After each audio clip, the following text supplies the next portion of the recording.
هلو ازيكم يا بنويت؟ عاملين ايه؟ كل سنه وانتم طيبين. يلا بينا مع بعض هنعمل اللوك ده للعيد خطوه بخطوه. هنا كنت عملت حواجبي بالجل وثبتها وظبطتها ونضفت تحتيها علشان اختصر عليكم الفيديو. وبعد كده اخدت لون بني غامق تقيل وبفرشه بتاعه ايلاينر رفيعه وبدات اعمل وينج لاينر مفتوح كده من فوق. لو حابين تعرفوا عملت حواجبي كده ازاي، انا هسيب لكم فيديو مخصوص عملت فيه حواجبي في صندوق الوصف عشان تشوفوه. هنا اخدت بقى فرشة دمج صغيرة وبدأت بنفس اللون البني الغامق ان انا اوزع او احط اللون على بداية مدمع العين.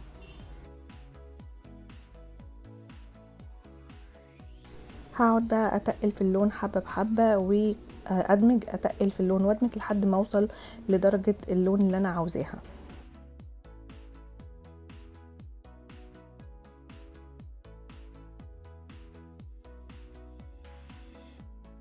بعد كده خدت درجة افتح شوية من البني الغامق اللي انا كنت حطاها وبدأت ان انا ادرج اللون من عند اطراف اللون البني الغامق.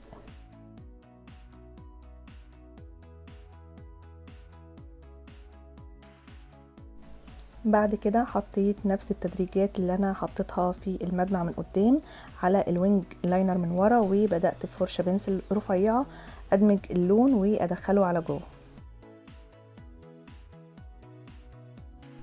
بعد كده اخدت درجة فاتحة على اصفر حطيتها كأنها لون انتقالي، بدأت ان انا ادرج اللون من فوق وبدأت برضو ان انا ادرج بنفس الدرجة من عند مدمع العين. بعد كده جبت هايلايتر ذهبي وبدأت بفرشة مبططة احط من عند مدمع العين بحيث ان انا انور الكورنر عشان ما يبقاش غامق قوي بدرجة اللون البني، لازم مدمع العين يبقى فاتح. هنا اخدت بقى شوية اي شادو اصفر كحتهم من الباليت وحطيت عليهم نقطة من قطرة انجلوت. معلش اعذروني، انا هنا كنت داخلة جوه المراية فما خدتش بالي في التصوير ان انا مش باينة في الكادر، فحطيت الاصفر عملته كريمي وبعد كده خدت بايدي بصوابعي حطيته باودر علشان اتقل درجة اللون، اعمل بيجمنت اصفر تقيل.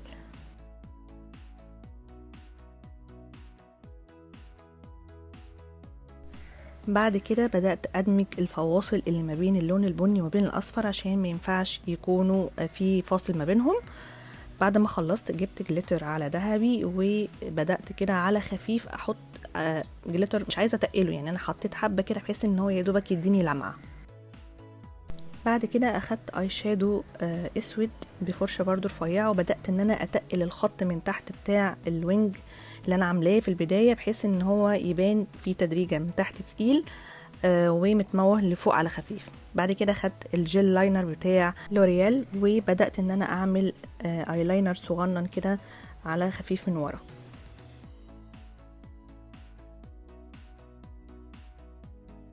حسيت ان انا عايزه اتقل الايلاينر بتاعي شويه فجبت القلم الفلوماستر بتاع ميبيلين سواده حلو جدا وبدات ان انا اظبط الايلاينر اللي انا عاملاه.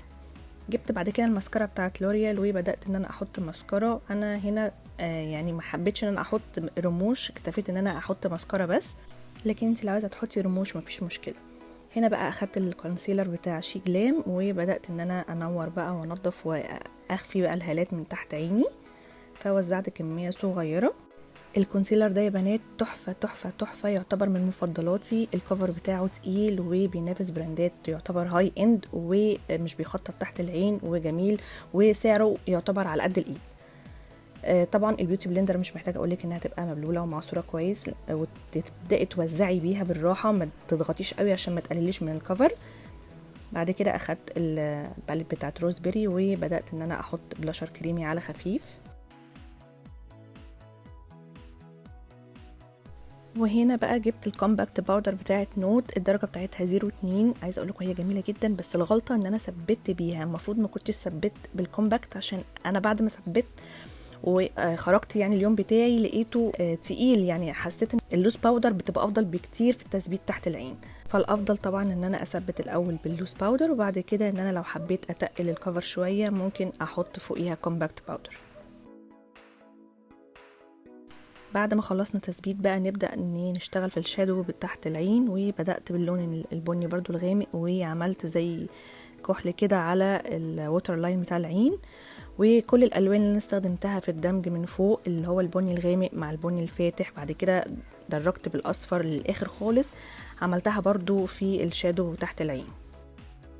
بعد كده اخدت جليتر ذهبي من نفس الباليت اللي انا شغاله بيها، وبدات ان انا احط قدام في مدمع العين وانور زي ما نورت من فوق بالهايلايتر، حطيت جليتر تحت. هنا بقى اخدت الروج بتاع ميبلين، درجه بتاعته مش فاكره، تقريبا 65، دي درجه على بني عشان تبقى ماتشي مع الشادو.